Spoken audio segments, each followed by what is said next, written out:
tondu ni ari hinya atiagira andu mauthi wa mutane iguaga ndari ahoe wakaga gucokia ni mutugi aria mahinyĩrĩrĩkĩte Ngai nĩamaroraga ndamenya ũguo ngoro yakwa ĩgĩtiga. Welcome you once again to our live sermon. We are here as usual so that we may come, we may encourage your soul, we may give hope to your heart by the word of God, which is living, which is active, and which is powerful. So I want to take this chance to welcome each and every one of us so that we may be blessed together. So we would like you to like our video. You can also comment, also share with your friends so that you may bless others, so that the gospel may be spread, may bless many people as we continue to glorify God. So without further ado, I would like to welcome the man of God who is going to bless our hearts, who is going to share the word of God, and I believe that we are going to be blessed, we are going to be built up, and our faith is going to be stronger in Jesus' name. So welcome. Amen. Amen. Bwana Yesu asifiwe sana. Ninawasalimu tena siku hii ya leo katika jina la Yesu Kristo. Ni alasiri jema Mungu ametujalia tuwe katika ushirika huu wa neno la Mungu siku ya leo, ili tukaweze kutafakari na kuwaza na kuangalia jinsi neno la Mungu litakavyo tujenga mioyo yetu na litakavyojenga mawazo yetu, tukaweze kukaa tukimheshimu Bwana na tukifanya yaliyo mapenzi ya Mungu. Majina yangu mimi naitwa Pastor Paul Kariuki kutoka Disciples of Christ Church Thika, Paris. Ninafuraha nikikualika mahali ulipo ukaweze kushirikiana pamoja nasi katika neno la siku hii ya leo. Na ushirika au siku ya leo nataka kunena neno la Mungu, na ningetaka katika mawazo yetu tukaangalie mambo ambayo tunastahili kuyapa kibao mbele. Nataka kusema nini? There is some things we can give priority in our lives. Kuna mambo ambayo ni ya muhimu sana tunastahili kuyazingatia kwanza katika mawazo yetu, katika roho zetu. Hiyo ndio ningetaka siku ya leo tukaweze kuyaangazia. Katika maisha ya mwanadamu kuna mambo mengi sana ambayo yanaleta tofauti, na ile tofauti huja katikati ya wanadamu katika mipangilio ya mambo ya kila siku. Inahusiana na priorities, yale mambo ambayo mtu anayapa kipao mbele.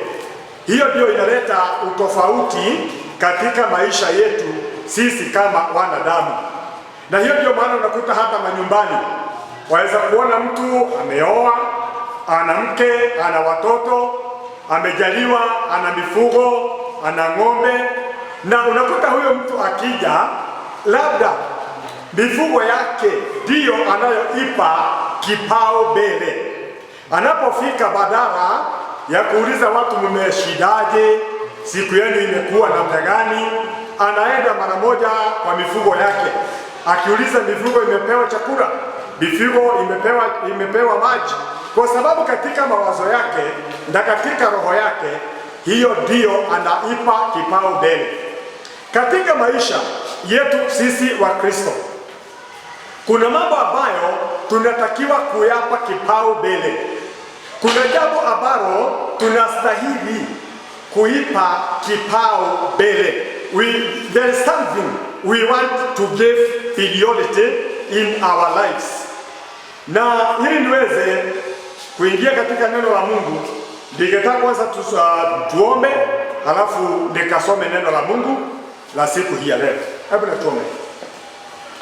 Mwenyezi Mungu, katika jina la Yesu, nasimama mbele zako alasiri ya leo nikikushukuru kwa sababu wewe ni Mungu na hakuna Mungu mwingine ila wewe.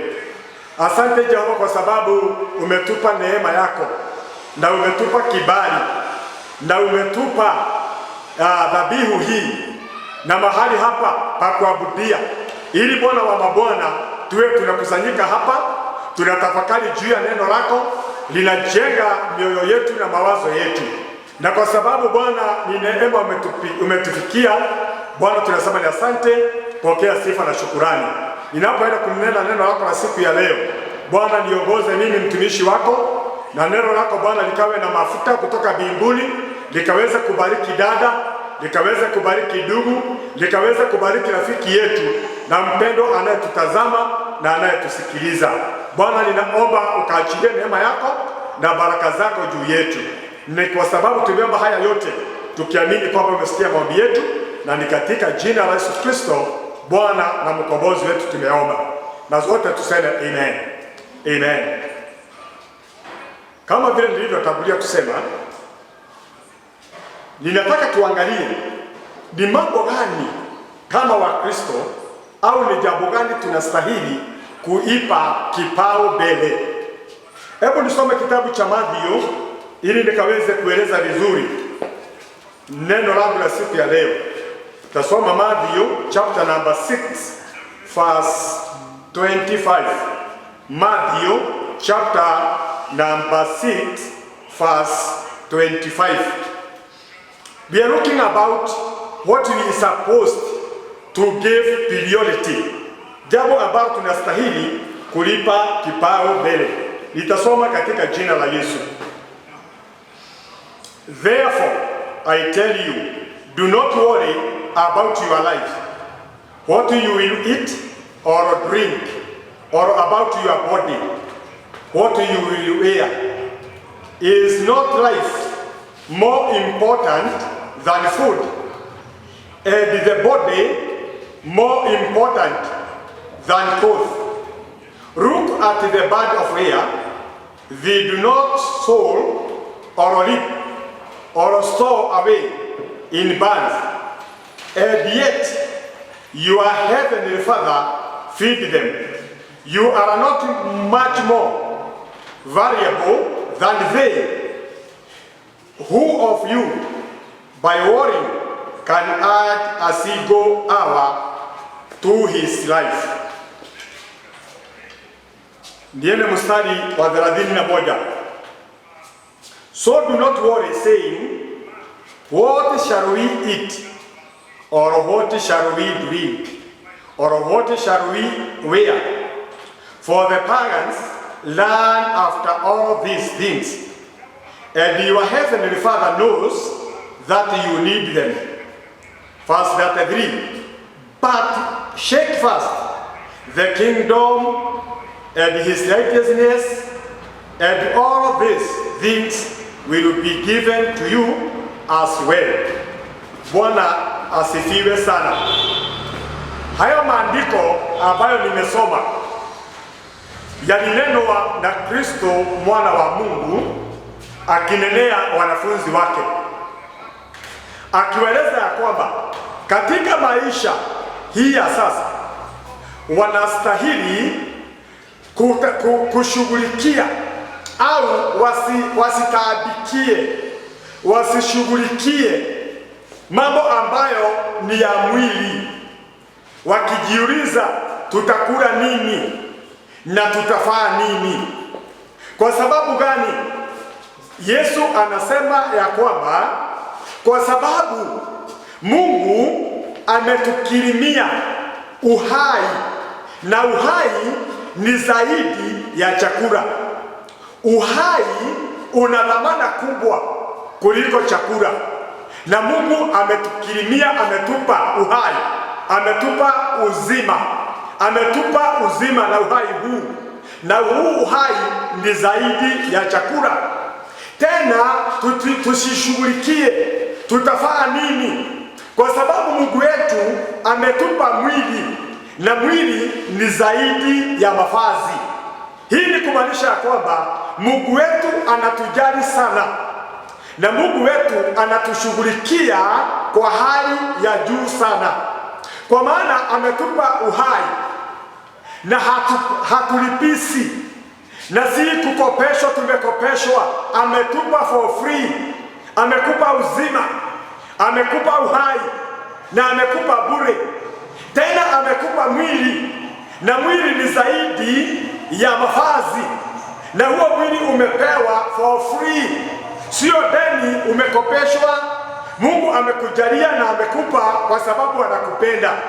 Kwa hivyo tusishughulikie, tusitaabikie tu mambo ya kwamba tutakula nini na tutakunywa nini. Biblia imesema katika mstari wa 31, so do not worry saying, what shall we eat, or what shall we drink, or what shall we wear? For the pagans run after all of these things, and your heavenly Father knows that you need them. But seek first his kingdom and his righteousness. Hapo ndipo nataka mawazo yetu yakaweze kuingia. Mambo hayo yote, mataifa, watu wasiomcha Mungu, watu ambao hawana uhusiano na Mungu, wanakimbilia na wanatafuta mambo hayo. Lakini Mungu wetu aliye mbinguni, maandiko yanasema ya kwamba anajua tunahitaji mambo hayo yote, lakini tunastahili kutafuta kwanza ufalme wa Mungu. We supposed to give the priority. The first priority ni kutafuta ufalme wa Mungu na haki yake. Kwa maana tukitafuta kwanza ufalme wa Mungu na haki yake, mambo hayo mengine Mungu atatupatia, atatuzidizia, atatukirimia, kwa sababu anajua tunayahitaji.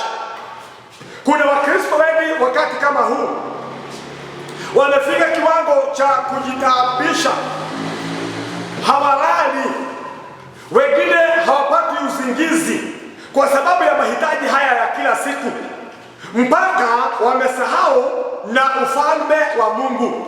Hawashughulikii ufalme wa Mungu, hawajali kwanza ufalme wa Mungu, na hiyo ndio jambo la maana sana. Kwa maana tukishughulikia kwanza ufalme wa Mungu kama vile Yesu anavyotushauri, haya mambo mengine Mungu atatukirimia, haya mambo mengine Mungu atatupatia.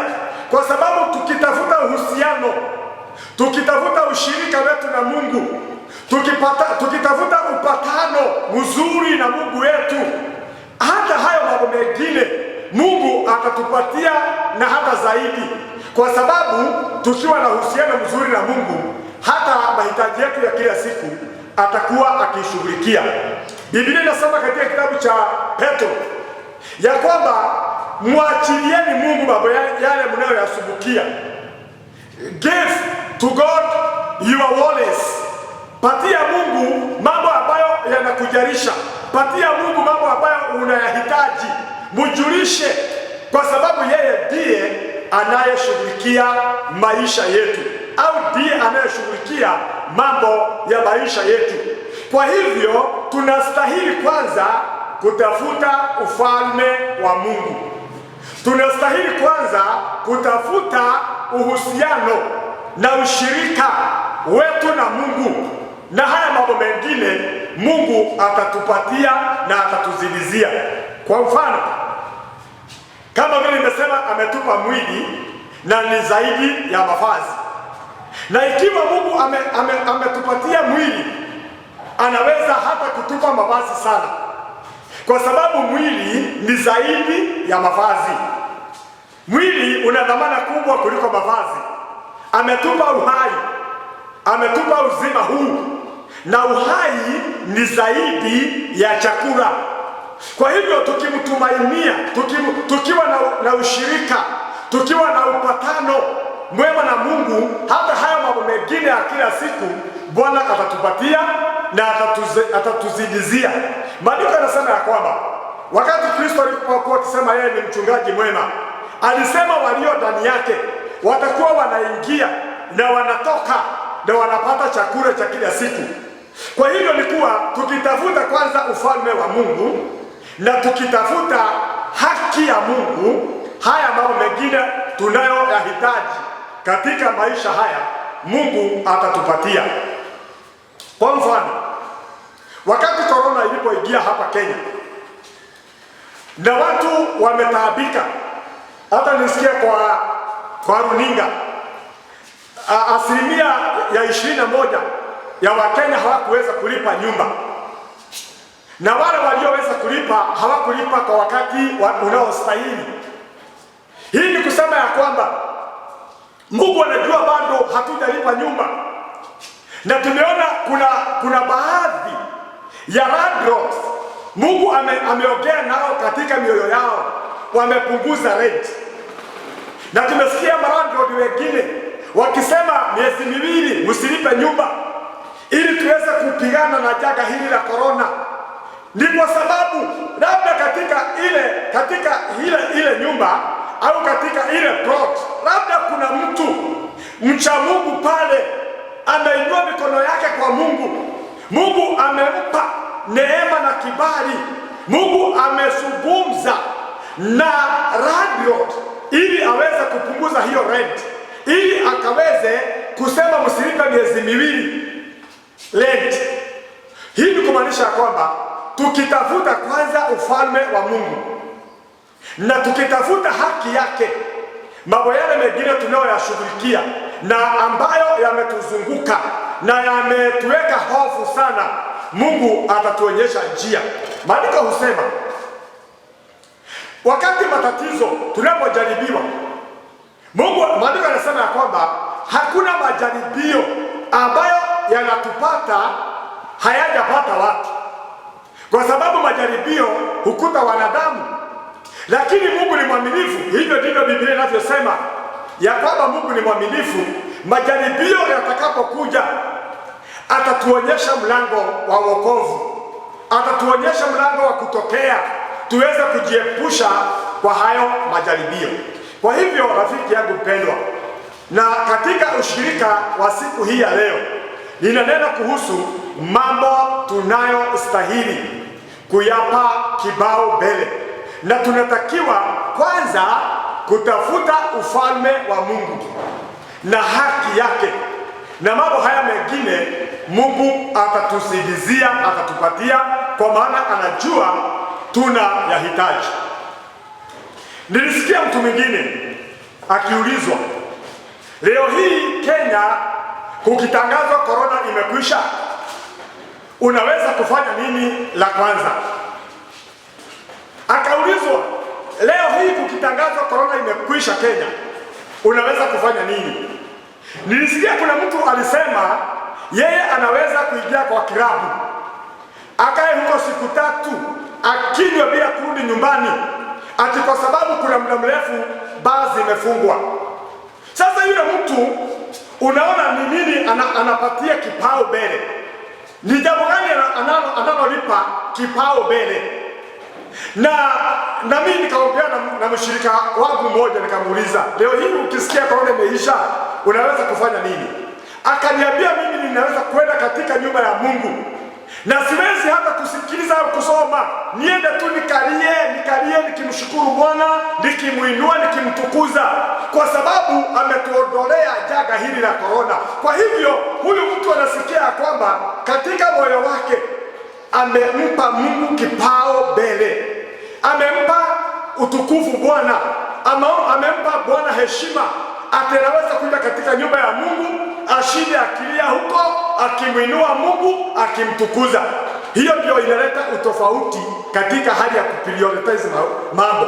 Unafanya mambo yale unayoyaona ya muhimu sana, na ndio unapatia kipao mbele, na yule mwingine naye kuna mambo ambayo anapatia kipao mbele. Kwa hivyo ushirika huu wa leo, ninakushauri mpendwa, wewe mshirika, na wewe rafiki yangu unayenisikia na unayenitazama, tunastahili kupa Bwana first priority katika mioyo yetu, ya kwamba tukitafuta ufalme wa Mungu kwanza na tukitafuta haki yake, haya mambo mengine maandiko yanasema Mungu atatupatia na atatuzidizia. Wakati Kristo alipokuwa hapa duniani, kuna jambo au waandishi na walimu walikuwa wanataka kumjaribu, na wakaja wakamuuliza, Bwana, katika sheria zote ni sheria gani ambayo ni kubwa? Ni sheria gani ambayo ni ya kwanza kuliko yale mengine?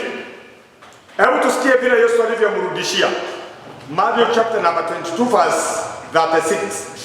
Inasema hivi, Teacher, which is the greatest commandment in the law?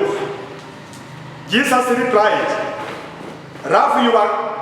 Love the Lord your God with all your heart, and with all your soul, and with all your might.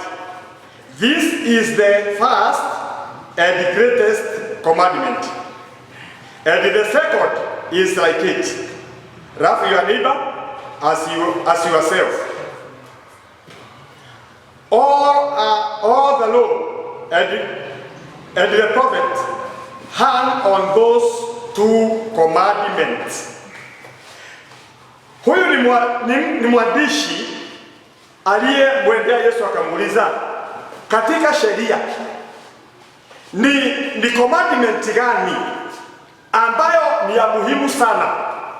Ni commandment gani ambayo ni ya kwanza, ambayo tunastahili kuipa kipao mbele? Lakini Yesu alimjibu akimwambia, ile sheria, ile commandment ambayo ni ya kutangulia sana, ambayo wanadamu wote wanastahili kuipa kipao mbele, ni kwamba mpende Mungu kwa moyo wako wote na kwa roho yako yote na katika mawazo yako yote na katika nguvu zako zote.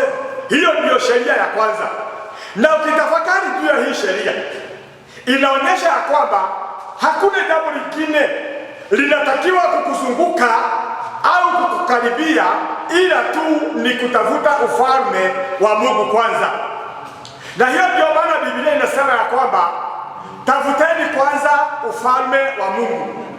Sheria iliyo kubwa, sheria iliyo ya kwanza ni kwamba ukampende Mungu kwa moyo wako wote, ukampende Mungu kwa mawazo yako yote na kwa nguvu zako zote. Mambo yote, ndugu yangu, unastahili kumtukuza Bwana kwayo. Hekima yako ukamtukuze Mungu nayo, nguvu zako ukamtukuze Mungu nayo, uhai wako, moyo wako ukamtukuze Bwana kwa hiyo, kwa maana hiyo ndiyo sheria iliyo kubwa na iliyo ya kwanza. Na Yesu akaongeza akasema, hata ya pili inalingana kama hiyo, ni kwamba mpende jirani yako kama vile unavyojipenda wewe mwenyewe. Kwa hivyo, wapendwa na rafiki zangu, wakati huu ni wakati wa kujua ni jambo gani ambalo ni la muhimu kuliko yale mengine. Ni kweli tutatafuta chakula, ni kweli tutatafuta mavazi, ni kweli tuna mahitaji ya kila siku, lakini isiwe mambo hayo ndio tutakayoyapa kipao mbele. Kwanza tutafute ufalme wa Mungu. Kwa mfano, kama Mkristo, kama mtu ambaye anamcha Mungu, unapoamka asubuhi na unampa Mungu utukufu na heshima na kumuinua na kumuomba kabla haujatoka kwenda shughuli zako za kazi, kwenda shughuli zako za kila siku, unampa Bwana kipao mbele. Unampa Bwana yeye ndiye anastahili kwanza. Mambo haya yote mengine yatafuata baadaye. Kwa hivyo, mpendwa wangu, na hasa wakati huu taifa letu limekumbwa na janga nzito la hii corona, tunastahili kujua ya kwamba jambo la kwanza ni kumpa Bwana first priority, ni kumpa Bwana kibao ya kwanza, ili tukaweze haya mambo mengine yakaweze kutufuata au tukaweze kuyashughulikia tukiwa tumemweka Bwana ako mbele yetu na yeye ndiye mambo yote, na bila shaka hatutahaibika. Na hivyo ndivyo tunavyosoma kwenye Biblia ya kwamba wale wanaomcha Mungu, wale wanaomtumainia Mungu, wale ambao wanamcha Mungu kutoka mioyo yao, watu wale hawatahaibika. Biblia inasema kwamba hata wakati wa njaa, hata wakati wa kiangazi, wale wanaomcha Mungu yati kwamba wao wanashiba, wanapata chakula, hawatatiziki. Ni kama vile Biblia inavyosema kwenye kitabu cha Yeremia, wale ambao wanaomtumainia Mungu wamekaa kama mti uliopandwa kando ya maji, unapeleka mizizi yake mahali kuna maji, na ule mti hata mwaka wa kiangazi hauwezi ukanyauka, hauwezi ukanyauka, kwa sababu mizizi yake imo mahali kwenye maji. Hivyo ndivyo yule mtu ambaye anampa Mungu kipaumbele anakaa katika maisha yake, hata kama labda atakuwa na mahitaji ya kila siku, lakini anajua Mungu ndiye Ebeneza, anajua Mungu ndiye anayemjali, anajua Mungu ndiye anayepeana, anajua Mungu ndiye provider, atampatia, atamkirimia, na roho yake haitaweza kubadilika au kubabaika, kwa sababu katika ndani ya moyo amempa Bwana priority ya kwanza au kipaumbele. Hebu nikupe mfano kidogo. Kwenye Biblia tunaposoma kitabu cha Yoshua, na tutasoma Yoshua 6. Kitabu cha Yoshua mlango wa 6, tutasoma pale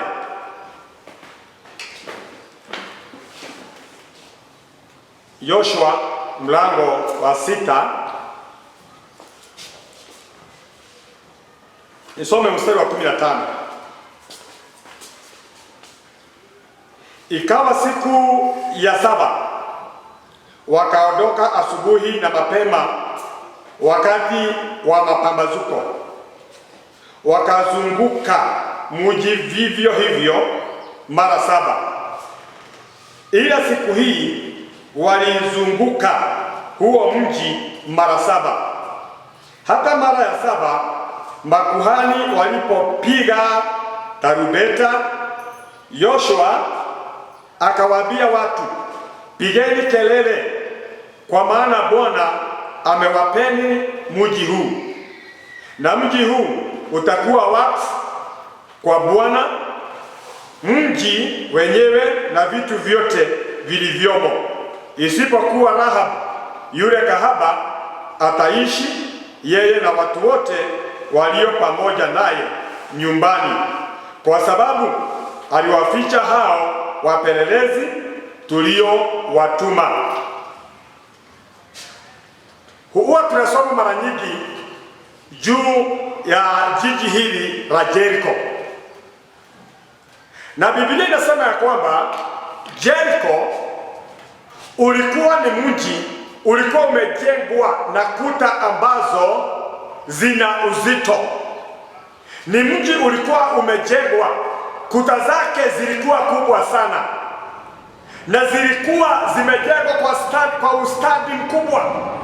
Kwa hivyo hakuna mtu angeweza kuingia ndani, na hakukuwa na mtu aliyekuwa anatoka nje. Lakini Mungu aliponena na Joshua akamwambia, tazama, nimeachilia Jericho mikononi mwako, na mfalme wake pia, na watu wote wa jiji hilo nimewapeana mikononi mwako. Joshua hakuwa atafanya nini, lakini Mungu akamwambia, vile utakavyofanya, utachukua sanduku la agano, na makuhani watabeba, na makuhani wengine 7 watabeba tarumbeta, mutaenda na mutazunguka huo mji wa Jericho, na mtafanya hivyo siku 6. Kila siku munaenda mnazunguka mara moja, munarudi kwa kambi yenu. Siku ya pili munatoka, munaenda mnazunguka mara moja, bado munarudi kwa hema zenyu. Mutafanya hivyo siku 6, lakini siku ya 7 enendeni msunguke ule ukuta au ule mji mara 7, na mkifikisha mara 7 mpiga tarumbeta na watu wote washangilie, kwa sababu hakika Bwana atakuwa amewapa huo mji wa Yeriko. Na Joshua akaandaa watu na wakafanya kama vile Bwana alivyokuwa amemshauri. Wakaenda wakazunguka siku ya kwanza mara 1, siku ya pili vile vile, mpaka siku 6. Siku ya 7 kama nimesoma maandiko yanasema ya kwamba waliamka asubuhi na mapema sana, kwa sababu wana kibarua kizito ya kuzunguka mara 7. Na walipozunguka mara 7, Joshua na makuhani walipopiga tarumbeta zao, Joshua akaambia watu, sasa pigeni kelele, shangilieni, kwa sababu Bwana amewapa mji huu. Na ile kelele na zile sauti zilifanya ukuta wa Yeriko uanguke. Ulibomoka peke yake, haukwenda kupigwa na nyundo na vitu za vita. Hapana, ni Mungu alikuwa anapigana na alikuwa anaongoza Joshua katika hii vita, kwa sababu ukiangalia wakati ule Israeli walikuwa wameutafuta ufalme wa Mungu, walikuwa wamepatana vizuri na Mungu wao. Na hivyo ndivyo tunashauriwa hata sisi siku ya leo. Tunastahili kutafuta kwanza ufalme wa Mungu, tutafute haki ya Mungu, ili mambo haya mengine tunahitaji Bwana akaweza kutupatia na kutuongezea. Kwa hivyo mpendwa, tazama ukuta huu wa Yeriko ulianguka kwa sababu Mungu alikuwa pamoja na Joshua na wana wa Israeli. Walikuwa wamepatana na Mungu. Ni Mungu alikuwa anapigana kwa badala yao. Na sisi siku hii ya leo tukiamua kwenye mioyo yetu na tuone ya kwamba tunastahili kutafuta kwanza ufalme wa Mungu, mambo yale tunayohitaji Mungu atatupatia na atatuongezea. Nataka kusema hivi kama nabii, kama mtumishi wa Mungu na bado nabii wa siku ya leo.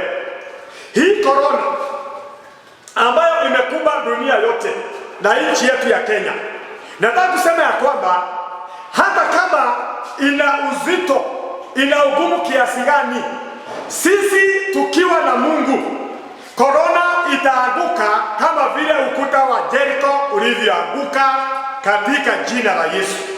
Hii korona tutakuwa tunapasiana habari, kulikuwa kunaambiwa, kulikuwa kunasemekana, kuna watu walifanyika, lakini korona itaisha katika jina la Yesu.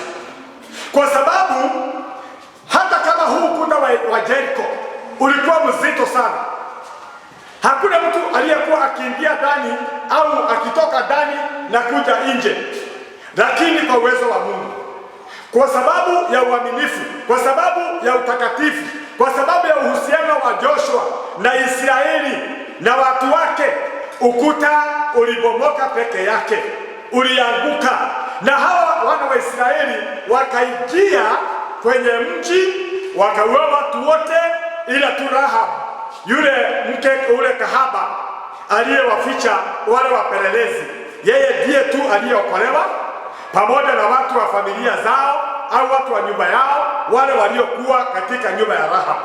Kwa hivyo mpendwa, ningetaka pia nawe imani yako ikaungana na imani yangu. Tutangaza tukisema ya kwamba korona, hata kama ni ukuta mzito kiasi gani, ni ukuta watu wameshindwa na kuupanda. Wenye kufanya utafiti wamefanya na wamesema wanaona kana kwamba korona haitaisha. Ati tujaribu kujifunza kukaa na korona? Hapana, mimi nasikia ndani yangu kuna imani ya kwamba Mungu anaweza kutuondolea korona kabisa na maisha yetu yarudi kawaida.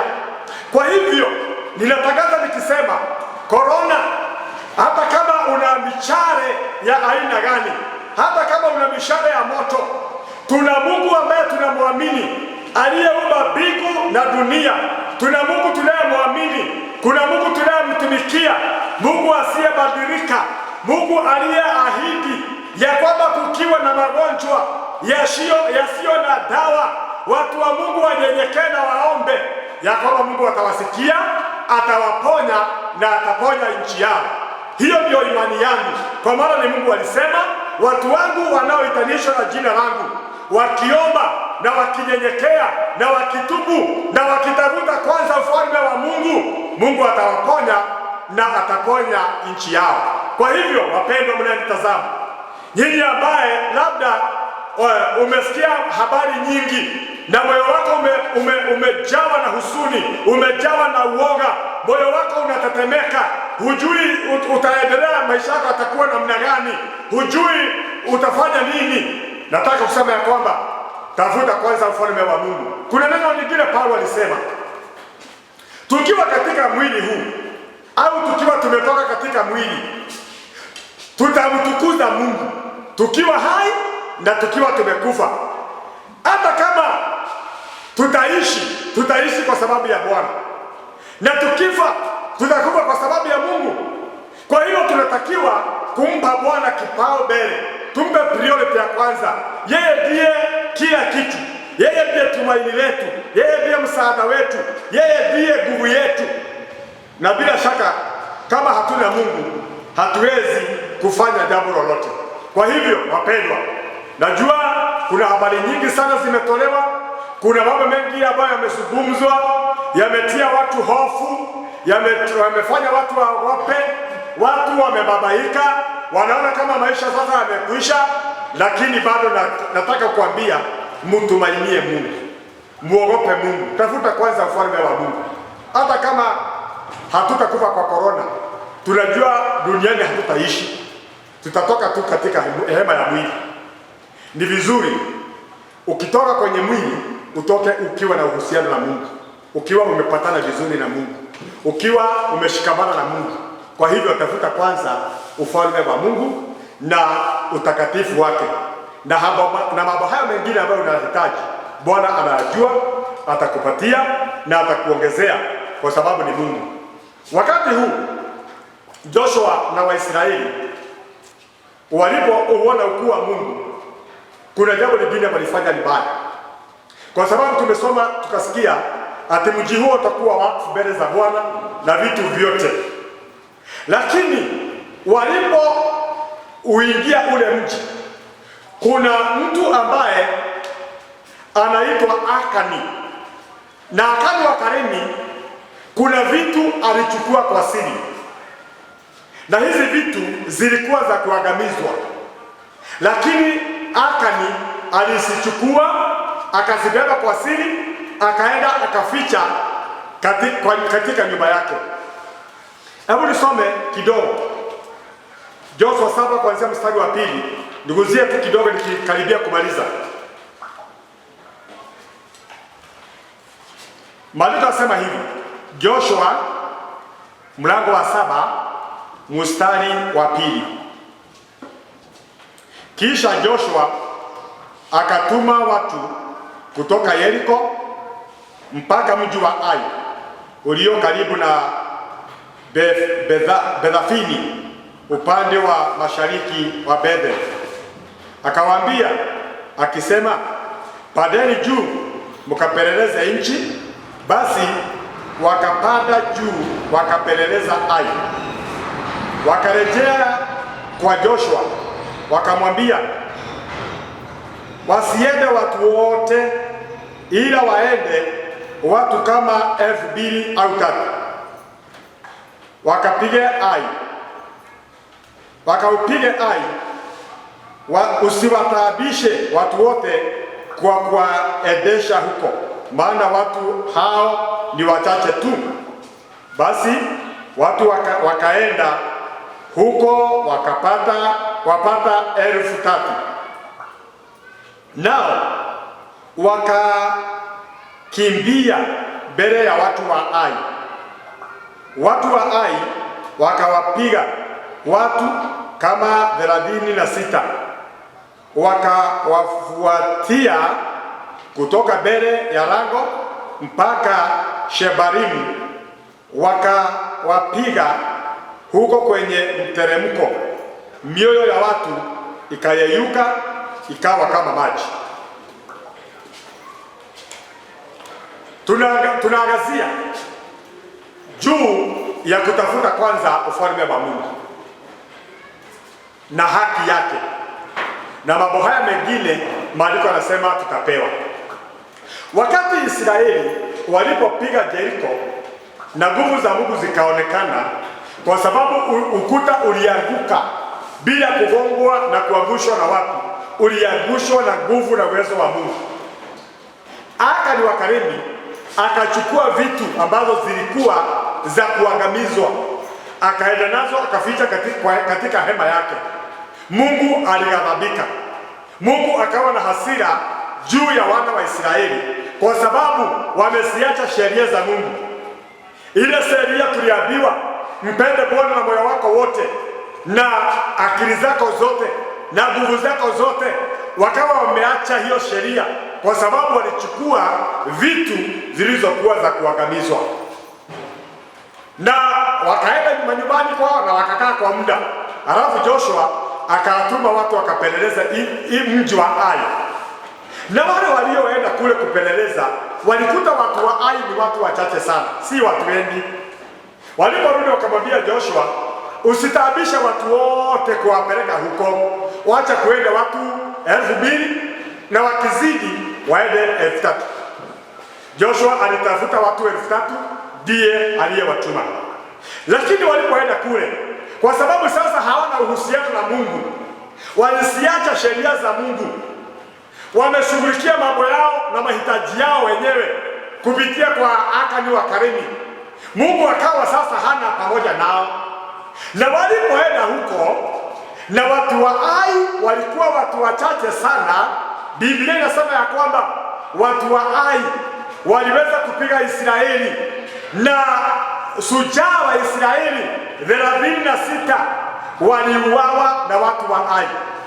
Hao wengine wakakimbizwa, wakapelekwa mbio kwenye miteremko, na watu wengi au watu wote mioyo yao ikayeyuka ikawa kama maji, kwa sababu watu hawa walikuwa ni watu wachache sana, na wamewapiga, wameangamiza watu wao. Hata Joshua alipoelezwa alilarua mavazi yake, akainama mbele za Mungu. Na hapo ndipo Mungu alimwambia, kwa nini Joshua unataabika? Ni Israeli wamefanya dhambi, kwa sababu walichukua vitu ambazo zilikuwa za kuangamizwa. Nataka kusema nini mpendwa? Tusipotafuta kwanza ufalme wa Mungu, kuna mahitaji tutafikiria ni mepesi, tutayaweza. Kuna mambo tutafikiria haya si magumu, lakini kama hatuna Mungu, nitalinganisha mahitaji hayo yako na watu wa Ai. Walionekana ni watu wachache, ni watu ambao si wengi, ni watu ambao hawana nguvu nyingi, lakini walipiga Israeli na shujaa 36 wakauawa. Rafiki yangu, mpendwa wangu, unaweza kushindwa, unaweza kuangushwa na mambo ambayo unadhania ni mepesi, ni mambo ambayo unadhania si mazito. Hauwezi peke yako. Tafuta kwanza ufalme wa Mungu, tafuta kwanza haki ya Mungu. Mungu atatupatia, kwa maana anajua tunayahitaji. Kwa hivyo ujumbe wangu wa siku ya leo ulikuwa ni kwamba tunastahili kwanza kutafuta ufalme wa Mungu, tutafute haki ya Mungu ili tukaweze kufanya na kutenda mambo ambayo yataleta uhusiano na mapatano yetu na Mungu. Ukishughulikia mambo ya kila siku, ukimsahau na Mungu, rafiki yangu mpendwa, utaangukia kwenye shimo la shida. Maandiko yanasema ya kwamba kwenye Biblia kuna njia inaonekana kama imenyooka, kuna njia inaonekana kwamba iko straight, lakini mwisho wake ni milango ya mauti. Kwa hivyo hatuwezi bila Mungu kuwa upande wetu, hatuwezi ila tu Mungu atusaidie kutafuta kwanza ufalme wake na haki. Kwa hivyo tuwe watu wa haki. Na nilisema kwenye madhabahu haya, wakati watu wanaabudu manyumbani Ni kama wakati tumepewa na Mungu tukahubiri Yerusalemu, tukaanzia kuhubiri Yerusalemu, na Yerusalemu ni katika nyumba zetu. Tukatafuta uhusiano na wake wetu, tukatafuta uhusiano na watoto wetu, tuanzie huko Yerusalemu, ili tukirudi makanisani tutarudi watu ambao wana nguvu za kiroho, watu wana ushirika na mwema na Mungu, na bila shaka mambo yetu yatakuwa mazuri, yatakuwa mambo ya baraka. Wapendwa wangu, nikimalizia nasema tena ya kwamba tunapitia mambo ambayo si ya kawaida, lakini tukiwa tuna haki ya Mungu, tukiwa tunatafuta ufalme wa Mungu kwanza, Mungu atarainisha njia zetu, Mungu atatutangulia, Mungu atatupigania kwenye janga hili kama vile alivyopigania Joshua kwenye mji wa Jericho. Kwa hivyo tumtumainie Mungu, tumogope Mungu, tutafuta kwanza ufalme wa Mungu, na mambo haya mengine bila shaka Mungu atatupatia na atatuzidizia. Pamoja na hayo, tuendelee kuzingatia mashauri tunayopewa na viongozi wetu na watu wa afya, hali ya kunawa mikono mara zote, hali ya kuvaa maski. Mambo hayo yote tuyazingatie, hali ya ku maintain social distance, kwa sababu mambo haya yote ni yanazuia kuenea kwa virus za corona. Kwa hivyo tuungane pamoja, kwa sababu tukiwa pamoja tunaweza kukomesa corona. Hebu niombe ili nikamalize kwa neno la maombi. Jehova Mungu, katika jina la Yesu ninakuinua, ninakutukuza kwa sababu ya wema wako na fadhili zako.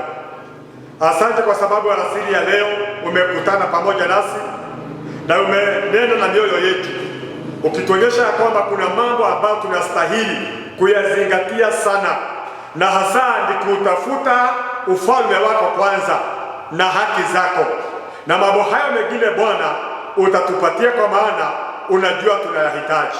Saidia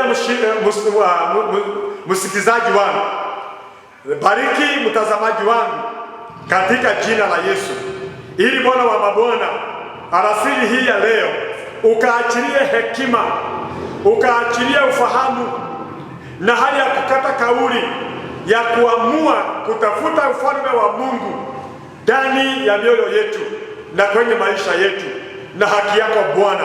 Na mambo hayo mengine Jehova, tunaamini kwamba utatuzidizia. Umetueleza kwamba tusitabikie kile tutakachokula wala tutakachofaa, kwa sababu umetupa uhai na ni zaidi ya chakula, umetupa mili na ni zaidi ya manguo. Bwana, tusaidie tukuheshimu, tukupende, tutafute mapenzi yako, na katika njia hii Bwana ukaachilie neema yako na baraka zako katika jina la Yesu. Tunazidi kuweka taifa letu mikononi mwako. Wakati huu bado tunapambana na tunapigana na janga hili la corona, tunaamini Jehova ukiwa upande wetu, kama vile ulivyomtangulia Joshua, pamoja tutaweza kukomesa corona kwa sababu ya wema na utukufu wako. Ninakusujudu wewe Bwana, ninakuinua, ninakusifu, kwa maana hakuna Mungu kama wewe. Na haya yote nimeomba nikiamini umesikia maombi na dua zangu, na ni katika jina la Yesu Kristo Bwana na Mkombozi tumeomba na kushukuru, na zote tuseme amen. Amen. Asante sana, mbarikiwe kwa sababu tumekuwa na wakati mzuri. Amen and amen. Awabariki na watendee mema. Nazidi kubariki mchungaji wetu kwa kazi nzuri anayofanya na kujitolea kwingi anayojitolea. Nataka niwashukuru wote wenye wamekuja katika mtandao. Tumeona katika Facebook, whoever commented, like and share. I wanted to ask the Lord that bless you, to give you the resources. Na ile muda utakayotumia kuwa pamoja nasi, tutakuwa tunaomba Mungu akubariki. Ngoro yakwa igitiga wethumburaga nĩ maũndũ ngiuga ndĩhoke Ngai, tondũ ona korwo ndehoka andũ matihota, ũninĩra thĩna wakwa ngamba kwĩhoka Ngai.